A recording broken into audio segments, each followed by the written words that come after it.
दोस्तों, दुनिया की दो सबसे बड़ी ताकतें अमेरिका और चीन बस आंखें फाड़कर देखती रह गईं। भारत ने एक ऐसी छलांग लगाई कि पूरा ग्लोबल सिस्टम हिल गया है। जहां चीन और यूरोप आज भी कोरोना की चोट से उबर नहीं पाए, वहीं भारत ने रफ्तार ऐसी पकड़ी कि विकास के सारे रिकॉर्ड धराशायी कर दिए। हार्वर्ड के नामी अर्थशास्त्री ने एक ऐसा चार्ट जारी किया है जिसने साफ दिखा दिया कि आने वाले वक्त का असली खिलाड़ी कौन है। अमेरिका की रिकवरी फीकी पड़ने लगी है। यूरोप और रूस मंदी में फंसकर गोते खा रहे हैं, लेकिन भारत ने सबके बीच अपना झंडा गाड़ दिया। एक तरफ अमेरिका है जो अपनी पुरानी चमक बचाने में जूझ रहा है, और दूसरी तरफ चीन जो अपनी गलत नीतियों के बोझ में ऐसा धंस चुका है कि बाहर निकलना मुश्किल है। लेकिन इस अंधेरे के बीच दुनिया के नक्शे पर एक देश की चमक पहले से कहीं ज्यादा दिखाई दे रही है। वो है नया भारत, जिसने महामारी को रुकावट नहीं बल्कि मौका समझा और ऐसी उड़ान भरी कि ग्लोबल दिग्गज देखते रह गए। जब पूरी दुनिया की अर्थव्यवस्थाएं सांस लेने के लिए दोजहद कर रही थी, भारत अपनी नींव को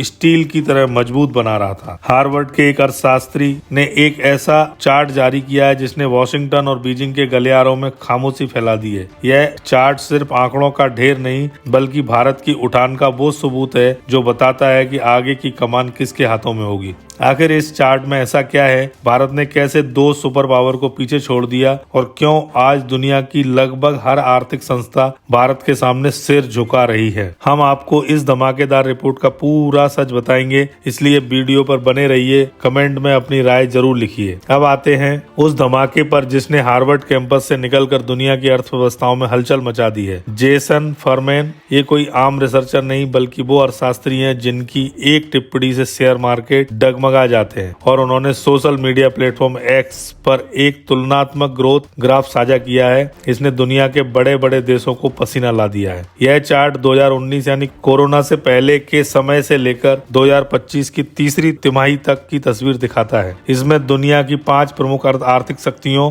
अमेरिका, यूरोप, चीन, रूस और भारत का पूरा आर्थिक सफर तुलना के साथ रखा गया है। फरमैन ने साफ दिखा दिया कि कोरोना ने कैसे दुनिया की रीढ़ तोड़ दी थी, लेकिन असली कहानी गिरने की नहीं दोबारा उठने की है। और यहीं पर भारत ने वो कमाल किया है जिसे आने वाली पीढ़ियां इतिहास में पढ़ेंगी। बाकी देश अभी भी अपने घाव भरने में लगे हैं, लेकिन भारत ने घाव भी भरे और दौड़ना भी शुरू कर दिया। चार्ट साफ बता रहा है कि भारत अब कतार में नहीं खड़ा बल्कि कतार का नेतृत्व कर रहा है। अब जरा दिल कड़ा कर लीजिए, क्योंकि आगे मैं आपको जो बताने जा रहा हूँ उन महाशक्तियों का हश्र जो खुद को खुद दुनिया का गार्जियन समझती थी। 2020 में महामारी के दौरान हालात इतने भयानक थे कि यूरोप जो अपनी अमीरी और स्थिरता पर गर्व करता था सीधे -25% पर जा गिरा। मतलब पूरी अर्थव्यवस्था का चौथाई हिस्सा साफ। चीन जो खुद को ग्लोबल फैक्ट्री बताता था वह भी -10% पर फिसल गया। रूस की हालत भी दयनीय थी, उसकी अर्थव्यवस्था -8% पर पहुंच गई। अमेरिका और भारत भी इस तूफान से बच नहीं पाए, दोनों की ग्रोथ करीब 5% तक गिर गई। लेकिन असली कहानी तो उसके बाद लिखी गई। आज 2025 में पीछे नजर डालें तो सच साफ दिखाई देता है। चीन जिसने दुनिया को वायरस में झोंक दिया, वही आज अपनी गलतियों की मार झेल रहा है। उसकी जीरो कोविड पॉलिसी, टूटता रियल एस्टेट सेक्टर, फेल होती नीतियां उसे इस हालात में ले गई हैं कि 2025 में भी उसकी रिकवरी -5 पर अटकी है। ड्रैगन अब भी पानी से ऊपर सिर निकालने के लिए जूझ रहा है। रूस यूक्रेन युद्ध की आग में फंसकर -8% पर घिसट रहा है, और यूरोप -3% पर लड़खड़ा रहा है। यही वे देश हैं जो कभी भारत को लेक्चर देते नहीं थकते थे, लेकिन आज खुद अपनी अर्थव्यवस्था को डूबने से बचाने की लड़ाई लड़ रहे हैं। अब आते हैं सबसे दिलचस्प तुलना पर, हाथी बनाम ईगल। अमेरिका और भारत दोनों 2020 में -5% पर थे। दोनों को एक जैसा झटका लगा था, लेकिन 2025 तक दोनों कहां पहुंच गए, यह पूरी कहानी बदल देता है। अमेरिका ने अपनी अर्थव्यवस्था को बचाने के लिए $1 ट्रिलियन छाप डाले, लोगों की जेब में पैसा डालकर बाजार को किसी तरह खड़ा कर रखने की कोशिश की। इतना सब करने के बाद भी 2025 में अमेरिका बमुश्किल 2% की ग्रोथ तक पहुंच पाया है। और अब जरा भारत की तरफ देखिए। भारत ने बिना अंधाधुंध नोट छापे, बिना आने वाली पीढ़ियों को कर्ज में डुबोए एक संतुलित, समझदार और स्थिर रास्ता चुना, और इसी का नतीजा है कि भारत 2025 के बीच तक +5% की ग्रोथ की तरफ बढ़ रहा है, अमेरिका की रफ्तार से 2.5 गुना तेज। यह कोई छोटा फर्क नहीं है, बल्कि भारत की नीतियों, सिस्टम और बाजार की ताकत का सबसे बड़ा सबूत है। जहां अमेरिका थक कर धीरे धीरे चल रहा है, वहीं भारत एक युवा धावक की तरह तेज रफ्तार से आगे निकल रहा है। फरमैन का चार्ट साफ बता देता है कि रिकवरी का असली चैंपियन कौन है। अब आपके मन में सवाल उठ रहा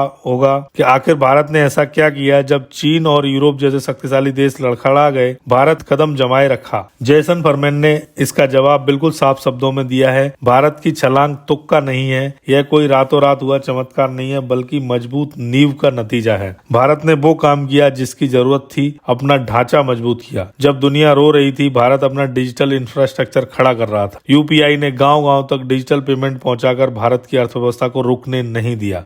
इसके अलावा निवेश के नियम आसान किए गए, जिसने दुनिया भर के निवेशक भारत की तरफ खिंचते चले गए। एक स्थिर माहौल, भारी घरेलू खपत और सरकार की कड़े लेकिन सही फैसलों से मिलकर भारत को एक ऐसी मजबूती दी है जिसे कोई मंदी हिला नहीं पाई। भारत के लोगों ने भी इसे पूरा सपोर्ट दिया, घरेलू उत्पाद खरीदे, बाजार को चलाया और अर्थव्यवस्था को मजबूती दी। अगर आपको लगता है कि सिर्फ हार्वर्ड एक प्रोफेसर का नजरिया है, तो जरा ठहरिए, उन एजेंसियों को देखिए जो कभी भारत की आलोचना करने का कोई मौका नहीं छोड़ती थी, आज वही भारत की तारीफ कर रहे हैं। मूडीज ने अनुमान लगाया है कि 2025 में भारत की जीडीपी ग्रोथ 7% रहेगी और 2026 में भी 6.4% के आसपास टिकेगी। ICRA कहता है कि 2026 में दूसरी तिमाही में ग्रोथ 7% पर चट्टान जैसी मजबूत रहेगी। GBA का अनुमान भी 7.1% है। ये सिर्फ नंबर नहीं, बल्कि दुनिया के भरोसे की मोहर है। यह इशारा है कि निवेशक अब चीन या यूरोप की बजाय भारत को सुरक्षित मान रहे हैं। दुनिया समझ चुकी है कि पैसा बढ़ाना है तो भारत ही सबसे बेहतर जगह है। भारत अब फॉलोअर नहीं, लीडर है। इस कहानी का एक और पहलू समझिए, चीन की बर्बादी का असली कारण। चीन ने रियल एस्टेट में अंधाधुंध पैसा झोंक दिया, शहर बनते गए, लेकिन उनमें रहने वाला कोई नहीं। पैसा ईंटों में फंस गया।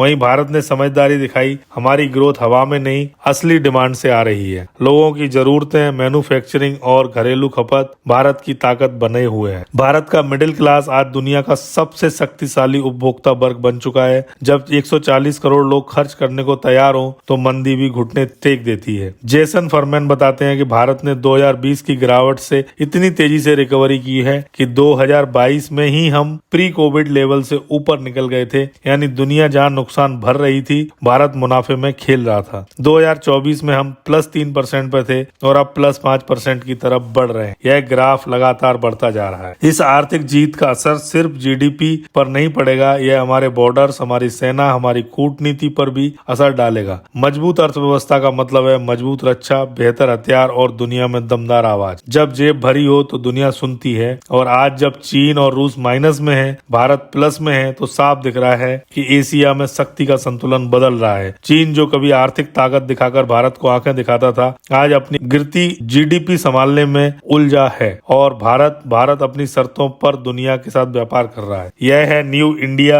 यह है नया भारत जो किसी के दबाव में नहीं झुकता। हार्वर्ड का यह डेटा उन सब आलोचकों के लिए जवाब है जो कहते थे कि भारत को उभरने में दशकों लगेंगे। भारत ने दशकों का काम कुछ ही सालों में करके दिखा दिया। अब सवाल आपसे, क्या भारत 2030 तक दुनिया की तीसरी सबसे बड़ी अर्थव्यवस्था बनकर चीन को और पीछे छोड़ देगा, या फिर आगे का रास्ता और चुनौतीपूर्ण होने वाला है? आपके विचार कमेंट में जरूर बताइए, क्योंकि आपकी आवाज मायने रखती है।